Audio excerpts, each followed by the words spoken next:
Welcome back to the channel. Don't forget to like, share, and subscribe my channel. Today we are explore how to create a modular grid showcase using custom shapes in Photoshop. First, I open Photoshop and create a large canvas. Then I draw equal-sized rectangle shapes in grid format. Now I vary one or two shapes in size.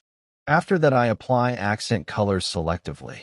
Next, I add icons inside key blocks. Now I insert minimal text labels. Then I keep padding consistent. After that, I add light shadows. Now the grid feels modular. Then I zoom out to check rhythm. After that, I refine spacing. Now it feels organized. Finally, I polish color harmony. This grid showcase now feels modern.